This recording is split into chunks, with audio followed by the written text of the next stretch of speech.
Hello student, how are you. बच्चों, आज हम करा रहे हैं आपको क्लास 9th मैथ NCERT की बुक से एक्सरसाइज है 1.3। क्वेश्चन नंबर 1 ये है, write the following in decimal form and say what kind of decimal expansion each has.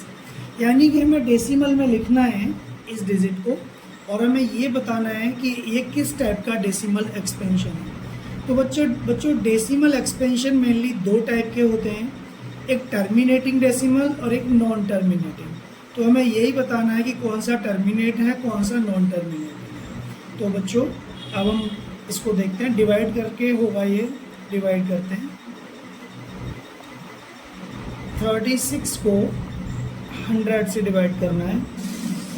बच्चों याद रखना, कुछ बच्चे गलत कर देते हैं, जैसे 36 को हम बाहर लिख देंगे, छोटी डिजिट को बाहर कर देते हैं और बड़ी डिजिट को अंदर। लेकिन बात यह है कि जो नीचे होता है वो बाहर आता है और जो ऊपर होता है वो अंदर जाता है। तो 100 को 36 से डिवाइड करना है। वैसे तो बहुत इजी है और शॉर्टकट भी है। तो देखो कैसे करेंगे इसको। पहले हम 0 लगा के पॉइंट लगा लेंगे और पॉइंट लगा के हम यहाँ एक 0 बढ़ा लेंगे, क्योंकि 36 छोटा है, 100 बड़ा है, तो 100 से 36 में डिवाइड नहीं जाएगा। हमने क्या किया, 0 लगा के पॉइंट बढ़ा लिया और इस पॉइंट के बदले का यहाँ एक 0 लगा लिया। ठीक है, अब ये हो गया 360। अब 100 को 360 से डिवाइड करना है, इजीली हो जाएगा।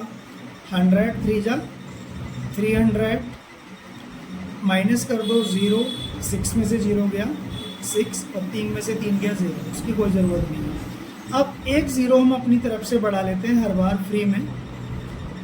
600 हो गया, 100 6 जा 600 और ये क्वेश्चन हो गया। पूरा डिवाइड चला गया 0.36। बच्चों जब पूरा डिवाइड जाता है, रिमाइंडर 0 बचता है या कुछ भी नहीं बचता, तो टर्मिनेटिंग डेसिमल होता है। ठीक है, तो ये किस टाइप का टर्मिनेटिंग डेसिमल है, तो लिख दो।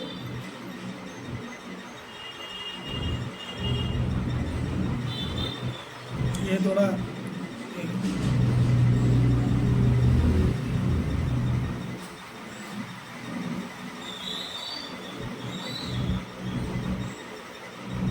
जब पूरा डिवाइड जाता है तो टर्मिनेटिंग डेसिमल होता है और क्वेश्चन हो गया ये वाला पार्ट। जो सेकंड पार्ट है 1/11। अब 1/11 को भी हम डिवाइड करके बताएंगे आपको। 11 बाहर जाएगा, 1 अंदर जाएगा।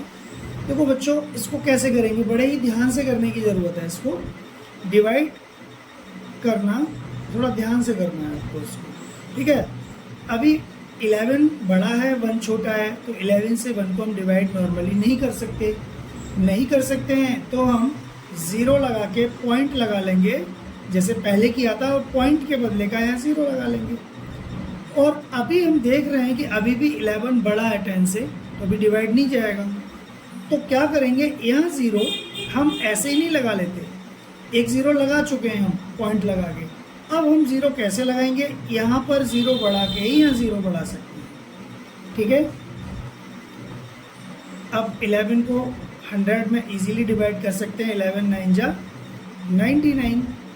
अच्छा ठीक है, अब ये 100 में से 99 गया तो 1 बचा, फिर एक 0 बढ़ा लो फ्री में, अभी भी कम है, तो वहाँ 0 बढ़ा के ही यहाँ 0 बढ़ा सकते हो। 11 9 जा 99 और यही चलता जाएगा।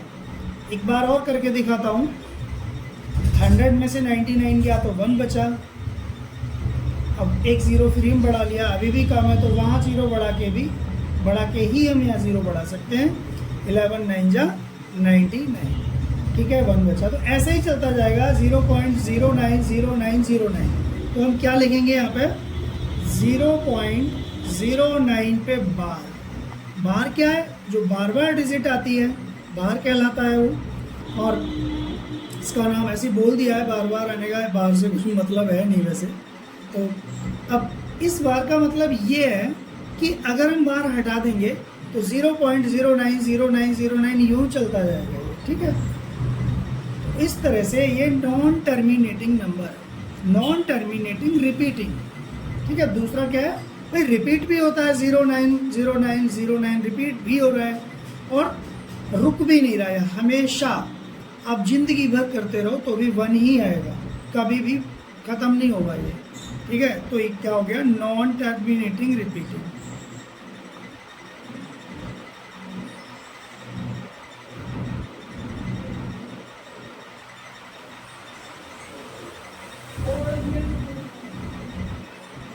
ठीक है, हो गया, समझ में आ गया होगा आपके।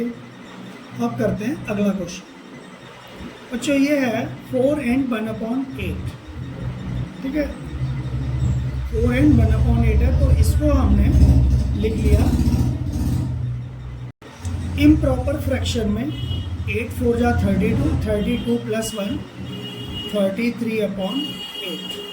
ठीक है, इसको कहते हैं इम्प्रॉपर फ्रैक्शन। क्यों कहते हैं इम्प्रॉपर? इम्प्रॉपर इसलिए कहते हैं क्योंकि ऊपर बड़ा है नीचे छोटा है तो इम्प्रॉपर है, और ऊपर छोटा होता और नीचे बड़ा होता तो प्रॉपर होता ही, लेकिन ये इम्प्रॉपर है। बच्चों ये इम्प्रॉपर है, लेकिन ये टर्मिनेटिंग है कि नॉन टर्मिनेटिंग है? तो हम बिना डिवाइड किए हुए ही बता सकते हैं कि ये टर्मिनेटिंग है। टर्मिनेट का क्या पहचान हो सकता है ऐसा, जो हमने बता दिया। पहले तो हम करते हैं टर्मिनेट कैसे है ये। तो डिवाइड करेंगे, 8 को 33 से डिवाइड करेंगे। ठीक है,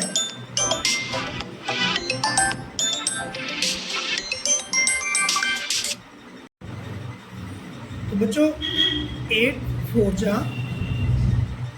32। ठीक है, 3 में से 2 गया, 1 बचा। अब 8 का 1 में तो जाएगा नहीं, तो हम पॉइंट लगा के या एक 0 बढ़ा लेंगे। अब 8 का 10 से डिवाइड करेंगे, कितनी बार जाएगा? 1 टाइम जाएगा। 8 1 जा 8, 10 में से 8 गया, 2 बचा, फिर एक 0 लगा लो। 8 2 जा 16, 20 में से 16 गया, 4 बचा, फिर एक 0 लगा लो। 8 5 जा 40, और ये पूरा पूरा चला गया। ठीक है, तो ये क्या हो गया? ये हो गया टर्मिनेट डेसिमल, टर्मिनेटिंग डेसिमल। तो ये क्या है? ये हो जाएगा 4.125 TERMINATI, टर्मिनेटिंग डेसिमल। तो बच्चों टर्मिनेटिंग डेसिमल क्या होता है? जब पूरा पूरा डिवाइड चला जाता है तो टर्मिनेटिंग होता है।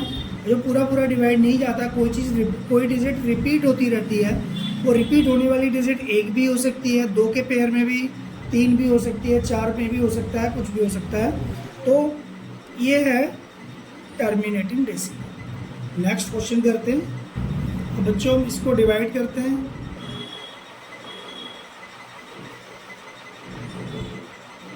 ठीक है, अब 13 बड़ा है और 3 छोटा है, तो 13 का डिवाइड 3 में तो जा नहीं सकता है, इसलिए हम 0 लगा के पॉइंट लगाएंगे और पॉइंट के बदले का एक 0 लगा लेंगे। तो 13 की टेबल ऐसे हमें उतनी बार पढ़नी है जबकि 13 30 से कम रहे। 13 की टेबल उतनी बार पढ़ो कि वो 30 से कम रहे। तो 13 2 जा 26, 4 बच गए, 30 में से 26 गया तो फिर 0 लगा लो। 13 3 जा 39, 1 बच गया। ठीक है, फिर 0 लगा लो। अभी भी देखो 0 लगाने के बाद भी कम है बच्चों, तो वहाँ 0 लगा के ही यहाँ 0 लगाएंगे। ठीक है, तो 13 7 जा 91 होता है, तो ये 9 बच गया, 0 लगा लो। 13 6 जा 78, कितने बचे? 12 बच गए, फिर 0 लगा लो। 13 9 जा 117, अब 120 में से 117 गए तो 3 बचेगा बच्चों, फिर एक 0 लगा लो। 13 2 जा 26। अब आप देख रहे हैं रिपीट होने लगा ये।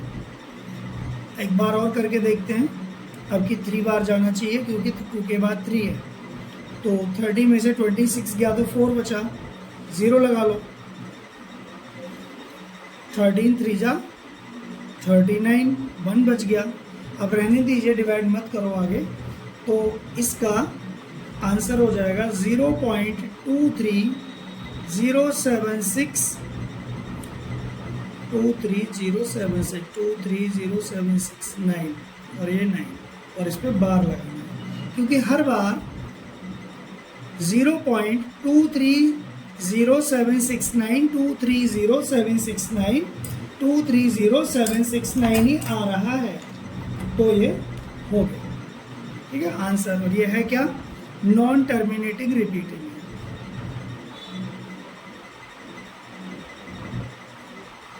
अब फिफ्थ पार्ट देखते हैं। 2/11 इसको डिवाइड करते हैं।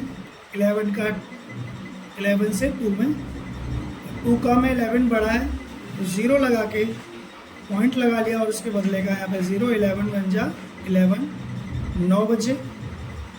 20 में से 11 गया 9 बचेगा, फिर एक 0 लगा लिया। 11 9 जा 99 होता है, तो 8 जा पे कर लो। 11 8 जा 88। 90 में से 88 गया तो 2 बचा, फिर 0 11 बन जा 11 और ये फिर 9, फिर 0 लगा लो। 11 8 जा 88। बच्चों ये रिपीट हो रहा है 1818, इसका हो जाएगा 0.18 पे बार। तो ये नॉन टर्मिनेटिंग रिपीटिंग है। ये भी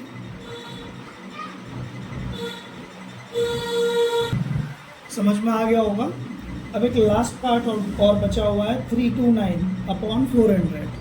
ठीक है बच्चों ये क्वेश्चन है 329/400। हमें ये बताना है टर्मिनेटिंग है कि नॉन टर्मिनेटिंग है। बच्चों ये टर्मिनेटिंग है, बिना डिवाइड किए हुए ही बता दिया है।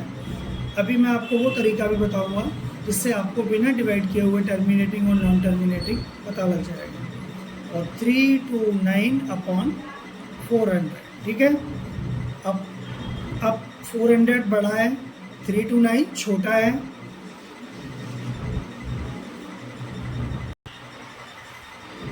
तो यहाँ 0 लगा के पॉइंट लगा लिया और इसके बदले का हमने यहाँ पर एक 0 लगा लिया। और 400 की टेबल बहुत आसान है। 4 की टेबल अगर आती है तो 400 की भी आती है। ऐसे ही कर लो। 4 8 जा 32, तो 400 8 जा 3200, तो 8 जा 3200, 90 बचेगा। ठीक है फिर एक 0 लगा लो। 400 2 जा 800, 0 0 9 में से 8 गया 1 बचा, फिर एक 0 लगा लो। 400 2 जा 800। ठीक है 200 बच गए। अब की 1000 में से 800 गया, 200 बचा, फिर एक 0 लगा लो। 4 पंजे 20, यानी 400 पंजे 2000। एक खत्म। ये आंसर हो गया इसका 0.8225। ठीक है ये टर्मिनेटिंग है क्योंकि पूरा पूरा डिवाइड किया है।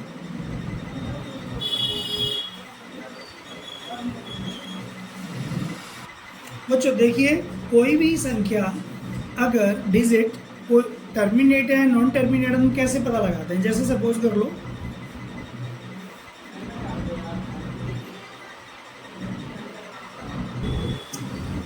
1/8 है ये।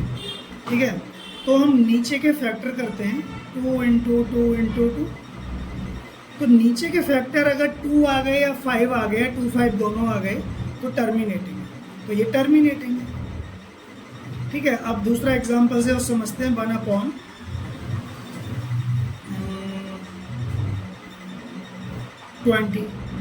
अब नीचे के फैक्टर करो। 20 के फैक्टर क्या हो गए? फैक्टर का मतलब है प्राइम फैक्टर्स।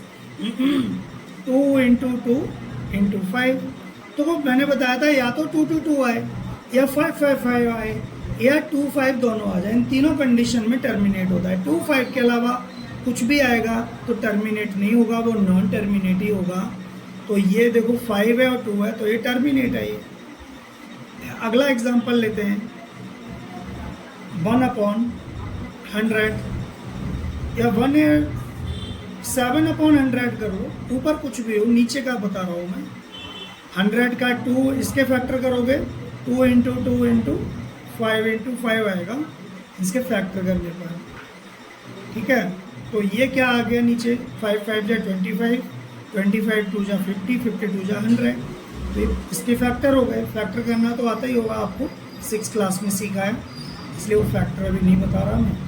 अब देखो आप यहाँ पर देख रहे हो 5 है और 2 है, तो 5 2 के अलावा कुछ भी आएगा तो टर्मिनेट होगा। अब मैं एक ऐसा एग्जांपल ले रहा हूँ, 8/14, ठीक है। अब इसको करो फैक्टराइज, 8/7 × 2, तो 7 आ गया ना, 2 तो है ही, 2 5 के अलावा कुछ और भी आ जाएगा, जैसे 7 आ गया या फिर 11 आ गया, 13 आ गया, तो वो नॉन टर्मिनेट होगा, ठीक है ना। तो 7 आ गया है तो नॉन टर्मिनेट है ये, ठीक। एक और एग्जांपल लेते हैं,